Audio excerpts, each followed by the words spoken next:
നിയമലംഘനത്തിന് വേഗപ്പൂട്ട്.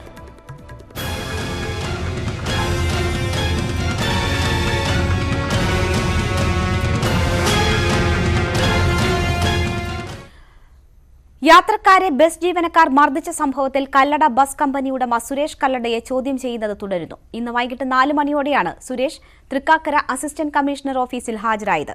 വിവരങ്ങളുമായി കൊച്ചിയിൽ നിന്ന് SS ശരൺ ചേരുന്നു.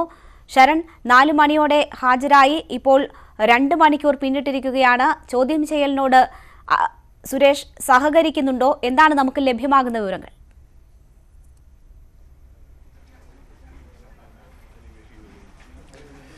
രേണുക സൂചിപ്പിച്ചതുപോലെ തന്നെ വൈകിട്ട് 4 മണിയോട് കൂടിയാണ് സുരേഷ് കല്ലട തൃക്കാക്കര അസിസ്റ്റന്റ് കമ്മീഷണറുടെ ഓഫീസിൽ ഹാജരായത്. നേരത്തെ തന്നെ പോലീസ് ഇയാളോട് ഹാജരാകാൻ നിർദ്ദേശം നൽകിയിരുന്നു. ആദ്യം മരട് പോലീസ് സ്റ്റേഷനിലാണ് ഹാജരാകാൻ നിർദ്ദേശം നൽകിയിരുന്നത്.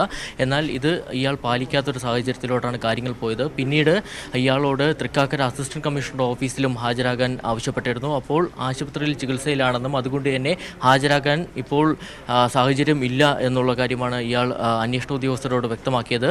എന്നാൽ അന്വേഷണ ഉദ്യോഗസ്ഥർ പ്രധാനമായും മെഡിക്കൽ രേഖ, അതായത് ഇയാൾ ചികിത്സയിൽ കഴിയുന്ന ആശുപത്രിയിലെ രേഖകൾ ഹാജരാക്കാനാണ് ഇയാളോട് പോലീസ് ആവശ്യപ്പെട്ടിരുന്നത്. അതിനുശേഷമാണ് ഇന്ന് വൈകിട്ട് 4 മണിയോടുകൂടി ഇയാൾ തൃക്കാക്കര അസിസ്റ്റന്റ് കമ്മീഷണറുടെ ഓഫീസിൽ ഹാജരായിരിക്കുന്നത്. നമുക്കറിയാം, നിലവിൽ കേസിൽ 7 പ്രതികളാണ് ഉള്ളത്. 7 പേരെയും പിടികൂടുകയും ഒപ്പം തന്നെ അറസ്റ്റ് രേഖപ്പെടുത്തുകയും ചെയ്തിരുന്നു. പ്രധാനമായും ഇയാളിൽ നിന്ന് സുരേഷ് കല്ലടയിൽ നിന്ന് പോലീസ് ചോദിച്ചറിയുന്ന ചില കാര്യങ്ങളുണ്ട്. അതായത് ഇയാളുടെ നിർദ്ദേശാനുസരണമാണോ മറ്റുള്ള, അതായത് ഗുണ്ട ആക്രമണം ബസ്സിൽ നടന്നതടക്കമുള്ള കാര്യങ്ങളാണ് പോലീസ് പ്രധാനമായും ചോദിച്ചറിയുന്നത്. ഏതായാലും 4 മണിയോടുകൂടി തന്നെ ആരംഭിച്ച ചോദ്യം ചെയ്യൽ ഇപ്പോഴും പുരോഗമിച്ചുകൊണ്ടിരിക്കുകയാണ്. 2 മണിക്കൂർ പിന്നിടുമ്പോഴും ഇയാൾ അന്വേഷണ ഉദ്യോഗസ്ഥരോട് സഹകരിക്കുന്നു എന്നൊരു വിവരം തന്നെയാണ് നമുക്ക് ലഭിക്കുന്നത്. എന്നാൽ ഇയാളുടെ നിർദ്ദേശാനുസരണമാണോ ഗുണ്ടാക്രമണം നടന്നതടക്കമുള്ള കാര്യങ്ങൾ വരും നിമിഷങ്ങളിൽ മാത്രമേ വ്യക്തമാവുകയുള്ളൂ. SS ശരണാണ് വിവരങ്ങൾ നൽകിയത്. അന്തർ സംസ്ഥാന സ്വകാര്യ ബസ്സുകൾക്ക് പൂട്ടിട്ട് സർക്കാർ. ഉത്സവ സീസണുകളിൽ മറുനാടൻ മലയാളികളെ പിഴിയുന്ന ബസ്സുകളുടെ നിരക്ക് നിയന്ത്രിക്കാൻ നടപടിയെടുക്കുമെന്ന് ഗതാഗത മന്ത്രി AK ശശീന്ദ്രൻ പറഞ്ഞു. നിയമവിരുദ്ധമായി ചരക്ക് കൊണ്ടുപോകുന്ന ബസ്സുകൾക്കെതിരെ ശക്തമായ നടപടിയെടുക്കുമെന്നും ഉന്നതതല യോഗത്തിന് ശേഷം മന്ത്രി അറിയിച്ചു. സ്വകാര്യ ബസ്സുകളുടെ നിയമലംഘനങ്ങൾ ഇനി അനുവദിക്കില്ല എന്ന കർശന നിലപാടിലാണ് സർക്കാർ. ദീർഘദൂര ബസ്സുകൾക്ക് സ്പീഡ് ഗവർണർ നിർബന്ധമാക്കും. ജൂൺ 1 മുൻപ് എല്ലാ ബസ്സുകളും GPS സ്ഥാപിക്കണം. കേരളത്തിൽ സർവീസ് നടത്തുന്ന ഇന്ത്യയിൽ എവിടെ രജിസ്റ്റർ ചെയ്താലും അത്തരം ബസ്സുകളിൽ GPS ജൂൺ 1 തീയതി മുതൽ അതില്ലെങ്കിൽ അതിന്റെ പേരിലും നമുക്ക് നടപടികൾ സ്വീകരിക്കാം. ഒരാഴ്ചയ്ക്കകം ലൈസൻസ് എടുക്കാത്ത ഏജൻസികൾ പൂട്ടിക്കും. 259 ബസ്സുകൾക്കെതിരെ ഇതുവരെ കേസെടുത്തു. 3,74,000 രൂപ ഇതിനകം തന്നെ പിഴയടിസ്ഥാനത്തിൽ ഈടാക്കിയിട്ടുണ്ട്. സംസ്ഥാനമെങ്ങും സ്വകാര്യ ബസ് ഓഫീസുകളിൽ ഇന്നും പരിശോധന നടന്നു. പാലക്കാട് മാത്രം 119 ബസ്സുകളിൽ ക്രമക്കേട് കണ്ടെത്തി. എറണാകുളത്ത് നടത്തിയ പരിശോധനയിൽ പകുതിയിലധികം ബസ്സുകളിലും ക്രമക്കേട് കണ്ടെത്തി. ഞങ്ങൾ വണ്ടി ചെക്കുമ്പോൾ ഓരോ സ്ഥലത്തും തൃശ്ശൂർ അങ്ങനെ പല സ്ഥലങ്ങൾ നിർത്തി ഡിഫറെന്റ് പാസഞ്ചേഴ്സിനും കയറ്റിയിട്ടുണ്ട്. ഇൻഡിവിജ്വൽ പാസഞ്ചേഴ്സിന് കയറ്റിയും ഡിഫറെന്റ് ഫെയർസും വെച്ചിട്ടുണ്ട്. That is A clear violation of permit conditions. വരും ദിവസങ്ങളിലും പരിശോധനകൾ തുടരും. ന്യൂസ് 18 തിരുവനന്തപുരം, പാലക്കാട്. ദീർഘദൂര സർവീസ് നടത്തുന്ന സ്വകാര്യ ബസ്സുകൾക്കെതിരായ സർക്കാർ നടപടിയിൽ പ്രതിഷേധവുമായി ബസ് ഉടമകൾ രംഗത്ത്. ബസ് വ്യവസായത്തെ തകർക്കുന്ന നടപടി സർക്കാർ നിർത്തിവെക്കണമെന്ന് ബസ് ഉടമകൾ ആവശ്യപ്പെട്ടു. ഈ മാസം 28-ന് ബസ് ഉടമകൾ അങ്കമാലിയിൽ യോഗം ചേരും. ദീർഘദൂര സർവീസ് നടത്തുന്ന ബസ്സുകൾക്കെതിരായ സർക്കാർ നടപടി അംഗീകരിക്കില്ലെന്നാണ് ബസ് ഉടമകളുടെ നിലപാട്. കല്ലടയുടെ ഒരു ബസ്സിലെ ജീവനക്കാരുടെ നടപടിയിൽ ഇപ്പോൾ നടക്കുന്ന പരിശോധനയും നീക്കങ്ങളും ബസ് വ്യവസായത്തെ തകർക്കും. ദീർഘദൂര സ്വകാര്യ ബസ്സുകളെ ആശ്രയിക്കുന്ന യാത്രക്കാർക്കും ജീവനക്കാർക്കും നടപടി തിരിച്ചടിയാകുമെന്ന് ബസ് ഉടമകൾ പറയുന്നു. നിയമവിധേയമല്ലാതെ വണ്ടിയിൽ അനധികൃതമായിട്ട് സാധനങ്ങൾ കയറ്റുമോ, ഇതൊക്കെ ചെയ്യണമൊക്കെ പിടിക്കട്ടെ. അതല്ലാതെ ഒരു ഇൻഡസ്ട്രി മൊത്തം അടച്ചു പൂട്ടേണ്ട സ്ഥിതി എന്ന് പറയുന്നത് അത് എല്ലാവരെയും ബാധിക്കും. കാരണം ആയിരക്കണക്കിന് തൊഴിലാളികൾ ഇതിലുണ്ട്. ബുക്കിംഗ് ഏജൻറ്റുമാർ, വണ്ടി ഓണർമാർ, എല്ലാവരെയും മൊത്തത്തിൽ ബാധിക്കും. അതേപോലെ തന്നെ ജനങ്ങളുടെ അഭിപ്രായം നോക്കിയാൽ മതി. ജനങ്ങളും ഇത് ഒരുപാട് ആശ്രയിക്കുന്ന ഒരു മേഖലയാണ്. അപ്പോൾ പെട്ടെന്നൊരു സുപ്രഭാതത്തിൽ ഇത് പൂട്ടുമെന്ന് പറയുമ്പോൾ അവർക്കും പകരം ഓപ്ഷനില്ല, തൊഴിലാളികൾക്ക് പകരം ഓപ്ഷനില്ല. ഇങ്ങനൊരു പ്രശ്നങ്ങളുണ്ട്. തുടർ നടപടി ചർച്ച ചെയ്യാൻ ഈ മാസം 28-ന് ബസ് ഉടമകൾ യോഗം ചേരും.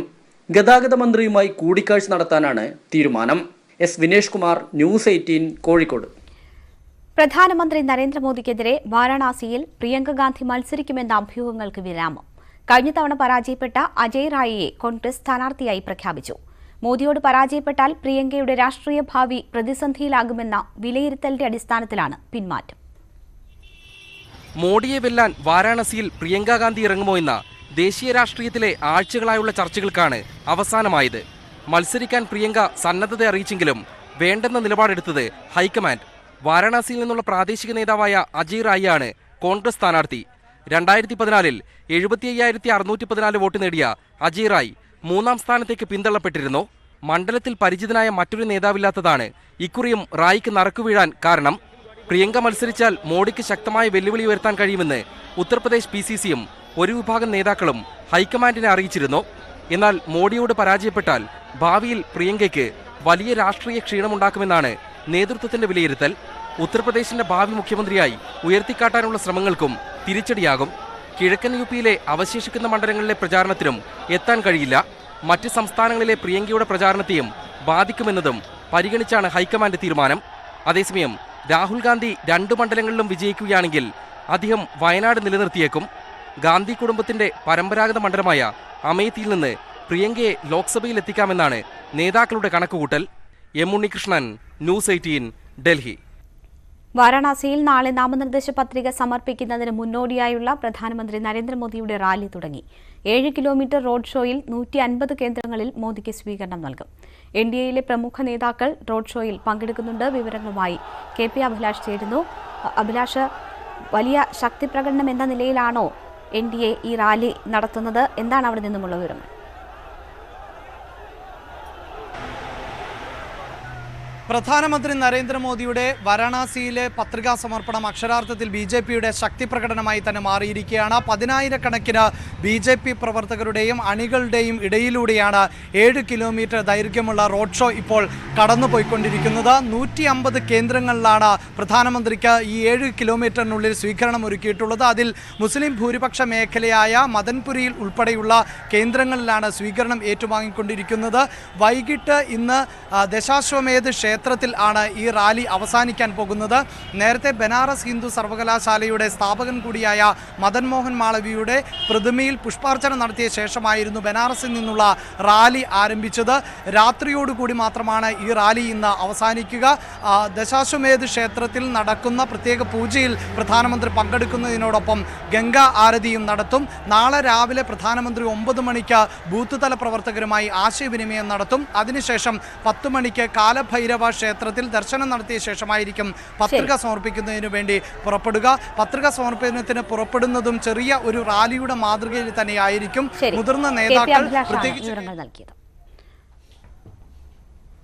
പ്രധാനമന്ത്രി നരേന്ദ്രമോദി അടുത്ത മാസം അയോധ്യ സന്ദർശിക്കും. മെയ് 1 അയോധ്യയിലെ മായ ബസാറിൽ തെരഞ്ഞെടുപ്പ് റാലിയെ നരേന്ദ്രമോദി അഭിസംബോധന ചെയ്യും.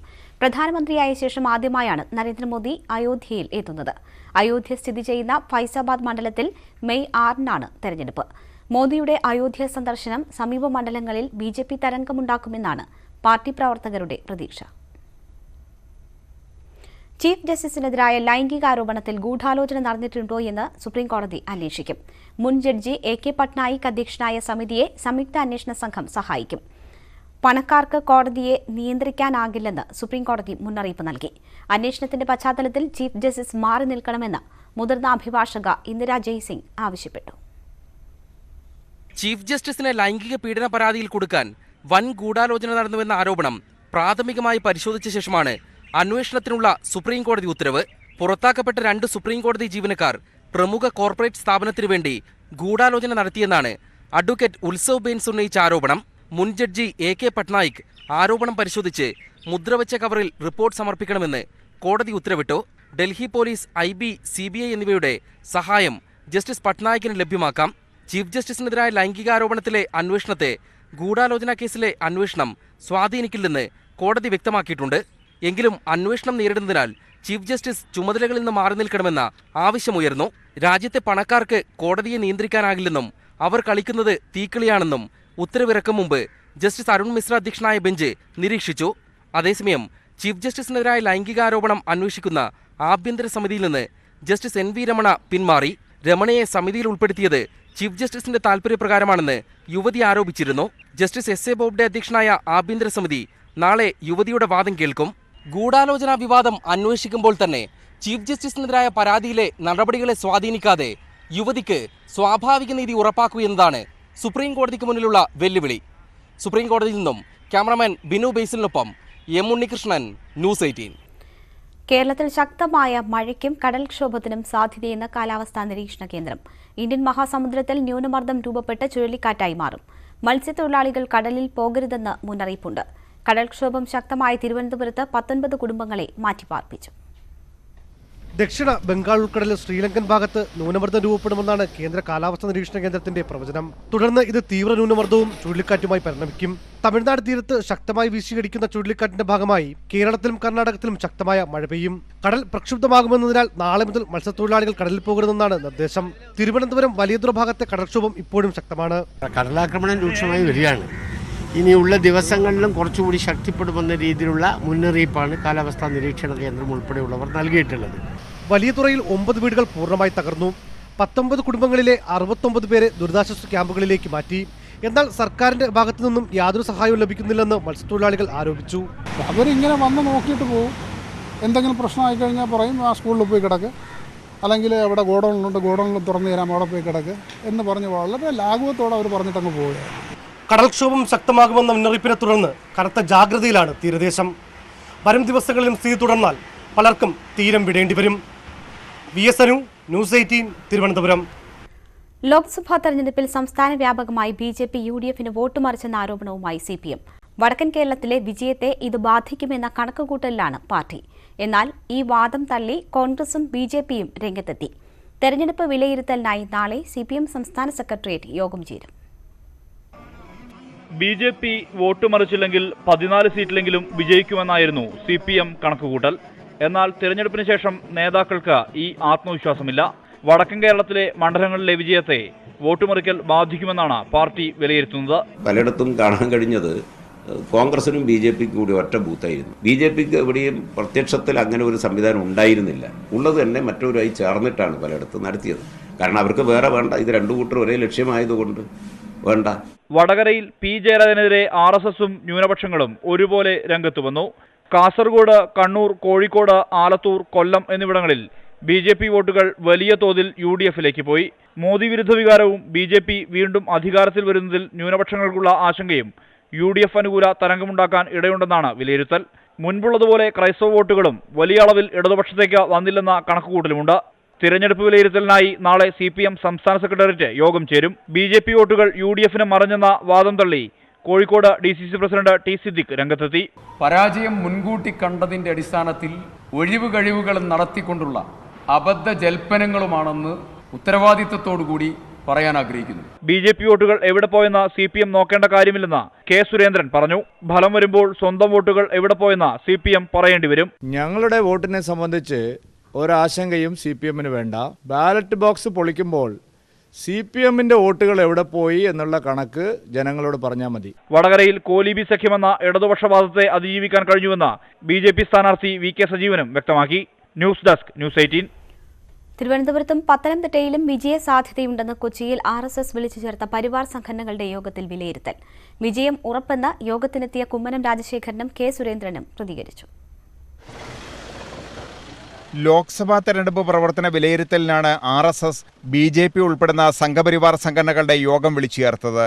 BJPക്ക് സ്വാധീനമുള്ള തിരുവനന്തപുരം, തൃശൂർ, പത്തനംതിട്ട, പാലക്കാട് മണ്ഡലങ്ങളിൽ മികച്ച പ്രകടനം കാഴ്ചവെക്കാൻ കഴിഞ്ഞുവെന്നാണ് യോഗത്തിന്റെ വിലയിരുത്തൽ. ശബരിമല വിഷയം സജീവ ചർച്ചയാക്കാൻ കഴിഞ്ഞതും നേട്ടമാണ്. തിരുവനന്തപുരത്ത് കുറഞ്ഞ ഭൂരിപക്ഷത്തിനെങ്കിലും വിജയിക്കാൻ കഴിയും. ചില മണ്ഡലങ്ങളിൽ ന്യൂനപക്ഷ വോട്ടുകൾ വർദ്ധിച്ചുവെങ്കിലും ഭൂരിപക്ഷ സമുദായ വോട്ടുകളുടെ ഏകീകരണത്തിലൂടെ ഇതിനെ മറികടക്കാനാകുമെന്നും യോഗം വിലയിരുത്തി. വിജയം ഉറപ്പെന്ന് യോഗത്തിനെത്തിയ കുമ്മനം രാജശേഖരനും K സുരേന്ദ്രനും പ്രതികരിച്ചു. പിന്നെ 100% വിജയപ്രതീക്ഷ. ഘടകകക്ഷിയായ BDJSന് നൽകിയ മണ്ഡലങ്ങളിലെ തെരഞ്ഞെടുപ്പ് പ്രവർത്തനം പ്രതീക്ഷയ്ക്കൊത്ത് ഉയർന്നില്ലെന്നും ചില നേതാക്കൾ അഭിപ്രായപ്പെട്ടു. അതേസമയം RSS വിളിച്ചു ചേർത്ത നിർണായക യോഗത്തിൽ BJP സംസ്ഥാന പ്രസിഡന്റ് PS ശ്രീധരൻപിള്ള പങ്കെടുത്തില്ല. മുൻകൂട്ടി നിശ്ചയിച്ച പരിപാടി കണ്ണൂരുള്ളതുകൊണ്ടാണ് പങ്കെടുക്കാത്തതെന്ന് അദ്ദേഹം നേതൃത്വത്തെ അറിയിച്ചു. ന്യൂസ് 18 കൊച്ചി. BJP ഉണ്ടാക്കുന്ന അജണ്ടയ്ക്ക് മറ്റു പാർട്ടികൾ മറുപടി പറയേണ്ടി വന്നിട്ടുണ്ടെന്ന് BJP സംസ്ഥാന അധ്യക്ഷൻ PS ശ്രീധരൻപിള്ള. ശബരിമല വിഷയം തെരഞ്ഞെടുപ്പിൽ ചർച്ചാ വിഷയമായി. തോൽക്കുമെന്ന ഇന്റലിജൻസ് റിപ്പോർട്ടിന്റെ പശ്ചാത്തലത്തിലാകാം മുഖ്യമന്ത്രി മാധ്യമങ്ങളോട് കയർത്തതെന്നും PS ശ്രീധരൻപിള്ള പറഞ്ഞു. ആ 3 സംസ്ഥാനം അദ്ദേഹം ചെയ്തു കൊടുത്തപ്പം ബംഗാളും ത്രിപുരയും കേരളവും അദ്ദേഹത്തിന്റെ സ്മൃതിപഥത്തിലുണ്ടായിരുന്നു. പക്ഷേ ഇന്ന് ബംഗാളിൽ ഏതെങ്കിലും ഒരു സീറ്റിൽ അവർക്ക് ജയിക്കാൻ സാധിക്കുന്നു. രാജ്യത്തെ നടുക്കിയ സ്ഫോടന പരമ്പരയ്ക്ക് ശേഷവും ശ്രീലങ്കയിൽ അശാന്തി തുടരുന്നു. പുഗോഡയിൽ ഇന്നും പൊട്ടിത്തെറിയുണ്ടായി. ഇന്ന് 3 പേർ അറസ്റ്റിലായി. പരിശോധനയിൽ നാടൻ ബോംബുകൾ കണ്ടെടുത്തു.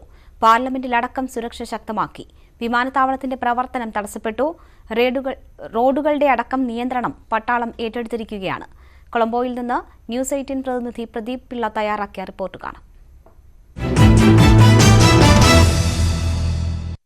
ശ്രീലങ്കയിൽ ഇന്ന് പരിഭ്രാന്തിയുടെ ദിനമായിരുന്നു. ആദ്യം വന്ന വാർത്ത ഇവിടെ നിന്ന് 40 കിലോമീറ്റർ അകലെ പിടക് എന്ന് പറയുന്ന സ്ഥലത്ത് ഒരു മജിസ്ട്രേറ്റ് കോടതിയുടെ പിന്നിൽ ചവറ്റുകൂനയിൽ ഒരു പൊട്ടിത്തെറി ഉണ്ടായതാണ്. എന്നാൽ അത് വലിയ സ്ഫോടക വസ്തുവല്ല എന്ന് പിന്നീട് കണ്ടെത്തി. പക്ഷെ അതിന് പിന്നാലെ പാർലമെന്റ് മന്ദിരം സ്ഥിതി ചെയ്യുന്ന ഈ പോർട്ടും തുറമുഖവും പ്രസിഡന്റിന്റെ വസതിയും ഒക്കെ സ്ഥിതി ചെയ്യുന്ന നഗര ഹൃദയത്തിൽ എന്തോ സംഭവിക്കാൻ പോകുന്നു എന്നുള്ള മട്ടിൽ ഒരു സുരക്ഷാ ഭീഷണി ഉയർന്നു. ഇതിനെ തുടർന്ന് ആ റോഡുകളുടെ നിയന്ത്രണം പട്ടാളം നേരിട്ട് ഏറ്റെടുക്കുകയും വന്ന വാഹനങ്ങളടക്കം എല്ലാവരെയും പരിശോധനയ്ക്ക് വിധേയമാക്കുകയും ചെയ്തു. ഇതിന് പിന്നാലെയാണ് രാജ്യാന്തര വിമാനത്താവളത്തിന് സമീപം ഉപേക്ഷിക്കപ്പെട്ട നിലയിൽ ഒരു വാഹനം സംശയകരമായി കണ്ടെത്തിയത്. ആ വാഹനം അടക്കുകയും വിമാനത്താവളങ്ങളുടെ പ്രവർത്തനം നിർത്തിവെക്കുകയും ചെയ്തു. പരിശോധനയിൽ അവിടെയും പ്രശ്നമില്ല എന്ന് തിരിച്ചറിഞ്ഞതിനെ തുടർന്ന് വളരെ പെട്ടെന്ന് തന്നെ വിമാനത്താവള ഓപ്പറേഷൻസ് പുനരാരംഭിച്ചു. ഇതിനിടയിൽ പോലീസ് പല ഭാഗങ്ങളിലായി നടത്തിയ പരിശോധനയിൽ 3 പേര് 21 നാടൻ ബോംബുകളും 6 വാളുകളുമായി അറസ്റ്റ് ചെയ്തു. മോഡേറ എന്ന് പറയുന്ന ഭാഗത്താണ് ഇത് സംഭവിച്ചത്. ഇതിനിടയിൽ സർവകക്ഷി യോഗം ചേർന്നു. ഒറ്റക്കെട്ടായി ഈ പ്രതിസന്ധിയെ നേരിടാനും തീവ്രവാദത്തെ തുടച്ചു നീക്കാനുമുള്ള തീരുമാനം കൈക്കൊണ്ടിട്ടുണ്ട്. മറ്റൊരു വിവരം പുറത്തു വന്നത് ACJU ഓൾ സിലോൺ ജമിയത്തുൽ ഉലമ വളരെ ശക്തമായി തീവ്രവാദത്തെ അപലപിച്ചുകൊണ്ട് രംഗത്ത് വന്നതാണ്. ഈ ആക്രമണത്തിൽ പങ്കെടുത്ത ചാവേറുകളുടെ മൃതശരീരം ഏറ്റുവാങ്ങുകയോ മസ്ജിദുകളിൽ അത് സംസ്കരിക്കുകയോ ചെയ്യില്ല, കബറടക്കുകയോ ചെയ്യില്ല എന്നുള്ള പ്രഖ്യാപനവും അവിടെ നിന്ന് ഉണ്ടായിട്ടുണ്ട്. തെലങ്കാനയിൽ +2 പരീക്ഷയിൽ കൂട്ടത്തോൽവി. മനം നൊന്ത് 20 വിദ്യാർത്ഥികൾ ആത്മഹത്യ ചെയ്തു. കൂട്ടാത്മഹത്യയെ തുടർന്ന് പരാജയപ്പെട്ട എല്ലാ കുട്ടികളുടെയും ഉത്തരക്കടലാസുകൾ പുനർമൂല്യനിർണ്ണയം നടത്താൻ സർക്കാർ ഉത്തരവിട്ടു. വീഴ്ച വരുത്തിയ ഉദ്യോഗസ്ഥർക്കെതിരെ നടപടി സ്വീകരിക്കുമെന്നും അധികൃതർ വ്യക്തമാക്കി. 3.25 ലക്ഷം കുട്ടികളാണ് പൊതുപരീക്ഷയിൽ പരാജയപ്പെട്ടത്. ഫെബ്രുവരി മാർച്ച് മാസങ്ങളിൽ നടന്ന +1, +2 പരീക്ഷകളിലാണ് കൂട്ടത്തോൽവി സംഭവിച്ചത്. 9.74 ലക്ഷം കുട്ടികളാണ് പരീക്ഷ എഴുതിയത്. കഴിഞ്ഞ ദിവസം റിസൾട്ട് വന്നപ്പോൾ ഇതിൽ 3.28 ലക്ഷം കുട്ടികൾ തോൽക്കുകയായിരുന്നു. സ്കൂൾതല പരീക്ഷകളിൽ ഉന്നത വിജയം സ്വന്തമാക്കിയ കുട്ടികളും തോറ്റവരുടെ പട്ടികയിലുണ്ടെന്ന് രക്ഷിതാക്കൾ ആരോപിച്ചു. ఈ విద్యార్థుల హత్యలు ఏవైతే ఉన్నాయో వాళ్ళను చావడానికి ఆత్మహత్య చేసుకోవడానికి వాళ్ళ ఫలితాలు పురిగొల్పబడ్డాయి. ഇന്റർമീഡിയറ്റ് ബോർഡിന്റെ ഔദ്യോഗിക വെബ്സൈറ്റിൽ ഫലം പ്രസിദ്ധീകരിച്ച അല്പസമയത്തിനകം തന്നെ കുട്ടികളുടെ ആത്മഹത്യാ വാർത്തയും പുറത്തുവന്നു. കുട്ടികളുടെ കൂട്ട ആത്മഹത്യയെ തുടർന്ന് സംസ്ഥാന വ്യാപകമായി NGO സംഘടനകളും രക്ഷിതാക്കളും വിദ്യാർത്ഥികളും പ്രതിഷേധവുമായി രംഗത്തെത്തി.